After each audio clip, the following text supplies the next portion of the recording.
Assalamualaikum warahmatullahi wabarakatuh.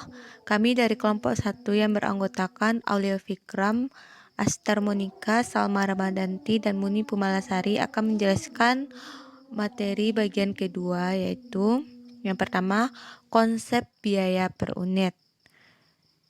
Biaya total yang berhubungan dengan unit yang diproduksi dibagi dengan jumlah unit diproduksi.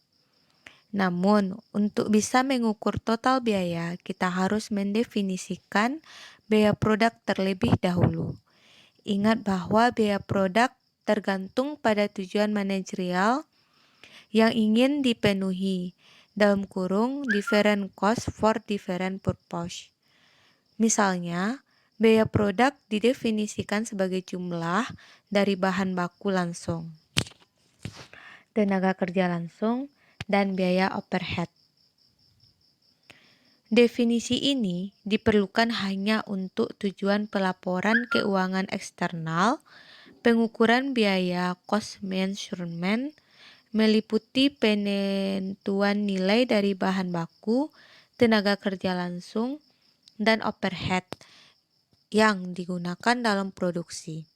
Adapun proses menghubungkan biaya dengan unit yang diproduksi setelah biaya diukur disebut pembebanan biaya dalam kurung kalkulasi biaya produk berdasarkan tradisional.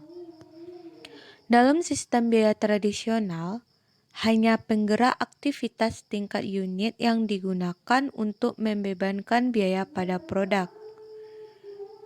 Penggerakan aktivitas tingkat unit dalam kurung unit level activity driver adalah faktor-faktor yang menyebabkan perubahan biaya sebagai akibat perubahan unit yang diproduksi. Dengan hanya menggunakan penggerak tingkat unit, diasumsikan biaya overhead yang dikonsumsi oleh produk berkolerasi tinggi dengan jumlah unit yang diproduksi. Penggerak aktivitas berdasarkan unit membebankan biaya overhead ke produk melalui tarif pabrik secara menyeluruh maupun departemental.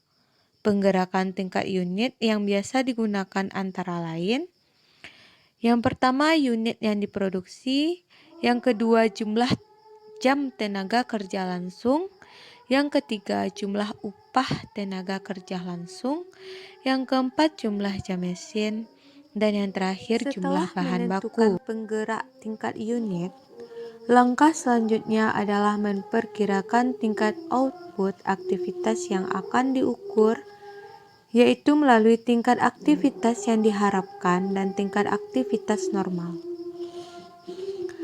Tingkat aktivitas yang diharapkan adalah output yang diharapkan akan dicapai perusahaan di masa yang akan datang. Sedangkan tingkat aktivitas normal adalah output aktivitas rata-rata yang merupakan pengalaman perusahaan dalam jangka panjang. Aktivitas normal memiliki keunggulan berupa penggunaan tingkat aktivitas yang sama dari tahun ke tahun, sehingga fluktuasi pembebanan biaya overhead per unit dari tahun ke tahun relatif rendah.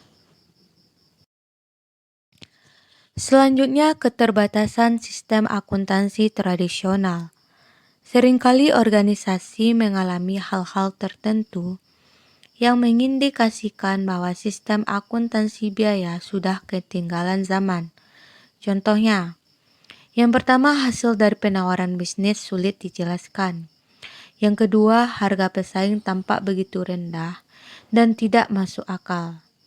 Yang ketiga, produk-produk yang memiliki tingkat kesulitan tinggi menunjukkan laba yang tinggi. Yang keempat, manajer operasional ingin menghentikan produksi dari produk-produknya yang tampaknya menguntungkan. Yang kelima, margin sulit untuk dijelaskan. Yang keenam, perusahaan memiliki ceruk pasar yang nampaknya hanya memberi laba tinggi pada perusahaan sendiri. Yang ketujuh, pelanggan tidak mengeluh atas kenaikan harga produk-produk khusus. Yang kedelapan, Departemen Akuntansi menghabiskan banyak waktu untuk memberikan data biaya bagi produk khusus. Yang kesembilan, beberapa departemen menggunakan sistem akuntansinya sendiri. Yang terakhir, biaya produk berubah karena perubahan peraturan pelaporan keuangan. Selanjutnya, Activity Based Costing (ABC). Sistem biaya berdasarkan aktivitas menelusuri biaya aktivitas dan kemudian ke produk. Tidak seperti sistem tradisional, ABC menekankan penelusuran langsung dan penelusuran penggerakan dengan menekankan hubungan sebab akibat. ABC menggunakan penggerak biaya aktivitas berdasarkan unit maupun non-unit.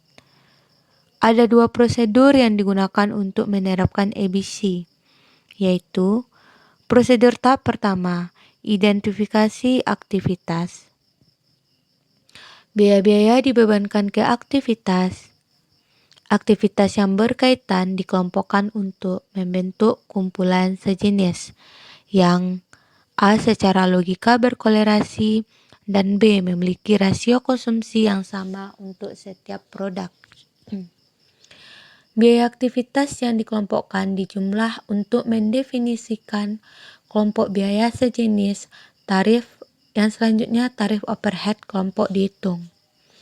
Prosedur tahap 2 yaitu biaya dari setiap kelompok overhead ditelusur ke produk.